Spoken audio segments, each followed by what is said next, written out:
Gurubhyo Namaha. Good afternoon, everyone.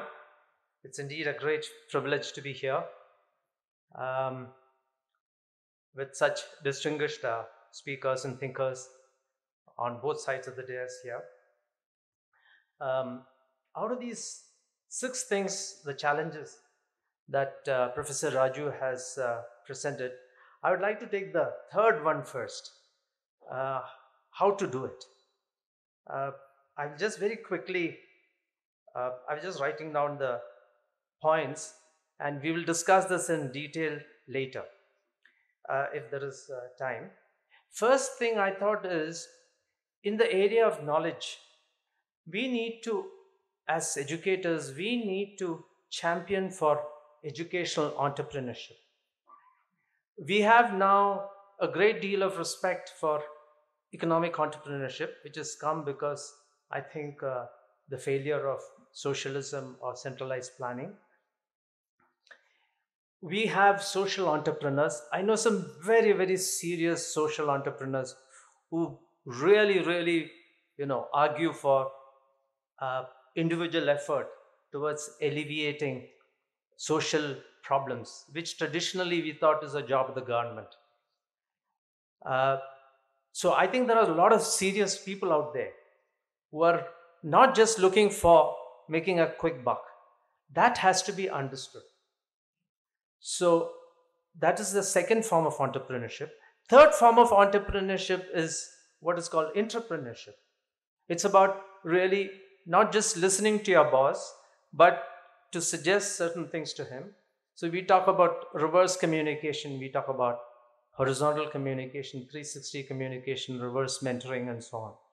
So today we have these three. Now, if you take Sri Aurobindo's view of Chatur Vyuha, the unmentionable four so-called castes, whatever they called it, Macaulay or somebody else, he talks about what I call, for my own understanding, and I'm just sharing this with you with great humility. It's about thought keeping, power keeping, resource keeping or harmony keeping, and service keeping. This idea came up while talking to Sri Shraddhalu Ranade, who's a deep thinker and whom I really appreciate. I listened to a lot of his lectures, so got an opportunity to meet him and discuss. So I think we have entrepreneurship recognized at 3 levels, but at the idea of knowledge, it's not recognized. I think we need to argue for this, and we need to be extremely responsible and say that all our rishis, they all reinterpreted things. You had Nachiketas asking his father, you gave away everything, how come you're not giving me up? Because you said I'm the most favorite. What a beautiful story. It inspires me every day, every hour. And I think it inspires all of us. That's why we are here. We are storytellers, right? So I think this is very important. Let me take this liberty to say this. We have taken this conflictual, oppositional view even to the next higher level.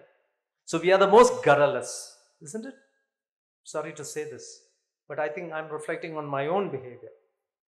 So we have to say that Indian knowledge system is a possibility, isn't it? It is this huge canvas, it's for you to choose. And depending on where you stand, if you want to do danda, use it.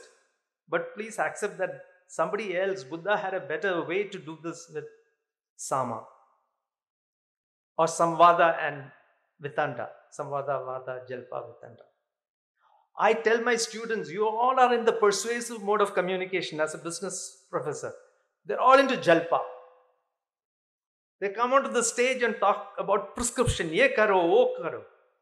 They don't talk about, they're not able to describe, they're not able to see the world out there with the open senses. And whenever I try to do that with youngsters, it worked so well. And they won lovely prizes just by giving importance to deep descriptions. So I think what we need to do is, we need to say Indian system is not in opposition to anybody. It's a grand possibilities map. Number 3, this is about how to do it, right? Yeah. Number 3 is, as yesterday Dr. Vinay Chandra said, we need to stop this business with content. Ma'am was there, it's a lovely session. You take any outline of a course in this country, it's much richer than a corresponding one elsewhere. But over there in the class, with due respects to teachers there and here and everywhere, it's more discursive. You know, of course, depends upon which part of the world. Somebody told me, I mean, let me take this minute. A very senior professor in the UK, he told me, Shankar, you being so discursive. Nobody else called me Shankar. He knew about India so much. I went home. I said, what's wrong with being discursive? I Googled discursive pedagogy, and somebody called Bamble in University of Virginia had done a study. His PhD was on pedagogy and says, for adults, the best way to learn is through discursive pedagogy. The cosmos, you talk about the cosmos, then talk about the microcosm, the macrocosm, humans, animals, material world, non-material. The whole thing is so synthesis oriented. So what I'm trying to say is that we should stop this business with content. We should put a limit. I mean, I'm being a little too forceful. We should not force anything on anybody, actually. So, and we have a tendency in this country to create a process, take a process and make it a procedure. It's a slave's mentality. Sorry to say this. So we think there are no processes. We think only procedures are there. So we just give it a brush aside. But what we do in the class every day is a different experience, isn't it? So that is a process. You go into the class as a learner, as Palmer Parker says, you discover yourself in the classroom. That's all you need to do. It's such a wonderful profession, actually. You're discovering everything yourself. So process. Fourth point, I think, is about, I think our culture is the best for self-order. And I'm saying this with a lot of thought and experiments with my own students. Self-order. And that's the last thing that I would say policymakers and academics included, every one of us, don't believe in. Emergence, self-order, no certainty about what is going to happen from the policies we take. Leave it to the wisdom of the people, like the bees and the ants, and like Kumbh Mela. Or I had another very nice example from the Indian context, where things just happen. Yeah, accidents. I've seen when big accidents happen, who helps? My students, they go early in the morning at 3 o'clock and pick up, their colleagues from somewhere else. Elsewhere, they'll be competing with them. We don't have a system to do all these things. Elsewhere, they'll say, that's not my job, professor. So our contextual ability to be right on the job and do the right thing is highly underestimated by people in positions of power at all levels, public, private, everywhere. And that's what's, I think, working with knowledge industries, where you have all these institutions headed by Indians. I would like to do some research and find out, is it really, one of them would be self-order. You do what you want. BARC worked like that. ISRO worked like that. That's why I think they're a great organization. So when Baba was presented with a new candidate, the new candidate would say, so what do I do? I said, he probably said, go to hell. Just go and talk to my colleagues. Do what you want.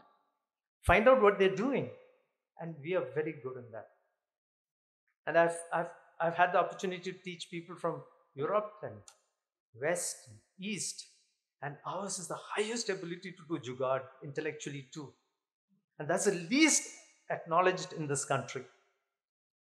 We don't want material things. We want to be given importance in terms of ideas. I've got so many stories. I don't want to get into those. There's not the time for it. Self-order. So I think what at a great level you should say, hey, if there's a group that is going to self-order, let it be. Nobody will ask for any credit and all that. Things will just happen. With events, that's why we do. That's how we do marriage events, for instance. You do it so well. Everybody is so happy. Isn't it? Is there some one director? Music, dance, different forms of dances and music. I've got examples. I'm going to mention about them because it's going to take time. Self-order happens. This gharana, another gharana, they come together and here is a performance where there's nobody directing. We are anti-hierarchical. but we are too, you become hierarchical because we are too entitlement oriented. So I think we need to, say that self-order should be given maximum importance. Simon, another thing is, the last point here is about give importance to means. It's very difficult because we want results, but it'll happen. Have the courage to say that my colleagues can do it. Means very, very important. Simon Sinek talks about finite games and infinite games. It's amazing. Actually, I just figured out that ends create finite games. Means you have to walk the talk all the time. Even when you make a mistake, you have to say, hey, I made a mistake. And our kids are the most tolerant of people. You can make mistakes. But if you have the means with you, it stays with you. Everything is, I think consciousness, or rather conscience is really about means. And to come up and say, I would have, please tell me what I could have done, and being open. That requires a lot of thinking. But I think self-order is ideal for Indian society.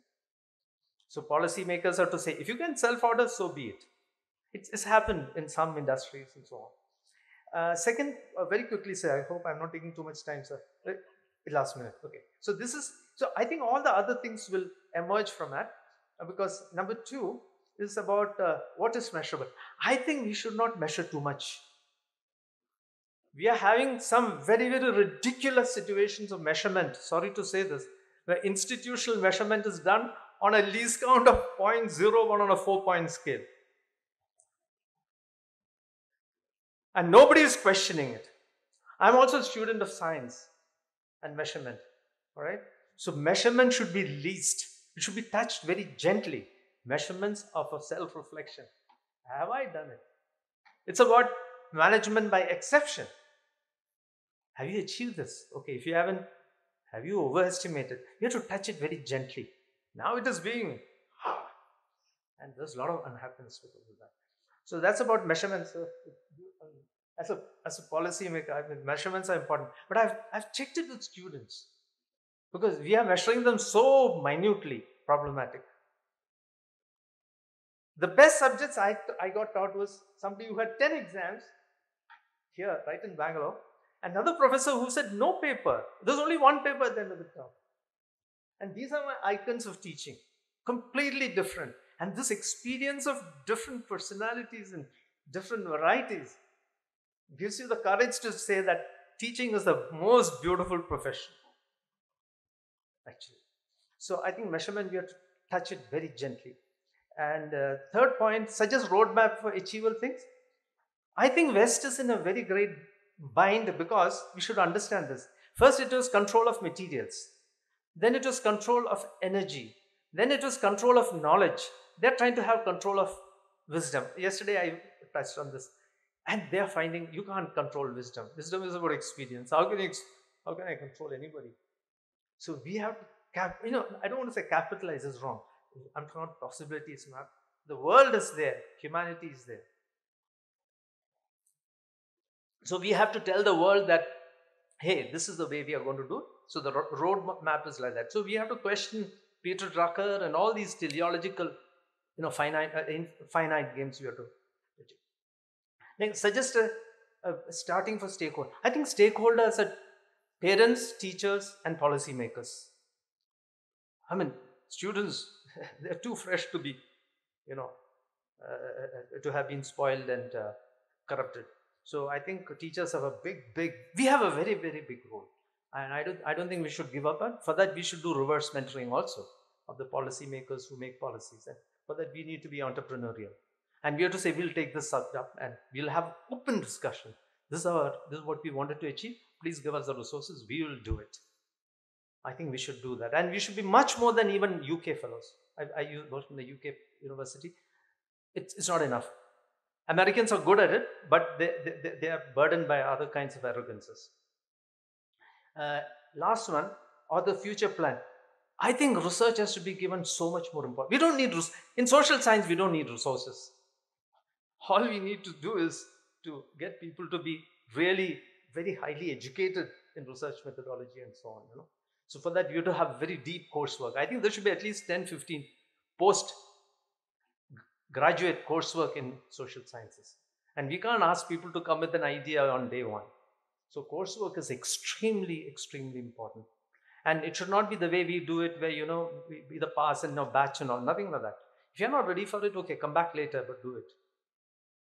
Truly credit-based system whereby, there's no embarrassment and delay. It's good. It sees the PhD level. And this, the knowledge framework, I think I think we need to have some serious. So I think a business graduate can become a fairly good statistician with 2-3 courses in, multivariate techniques and longitudinal analysis and econometrics. And we should demand of them. And if they're not, let them take that without embarrassment, because they will have other strengths. So I think that is important. And also, of course, for academics to bind the idea that what I do through research is not something that I would be presenting as content in the classroom. It is just an open mind where I can handle any of these criticisms. Except physical violence, I can handle anything, guys. Ask questions. We should come to that level. That level is possible if we truly believe in knowledge. And I think we need to talk about entrepreneurship at that level. I think that's also. Thank you very much.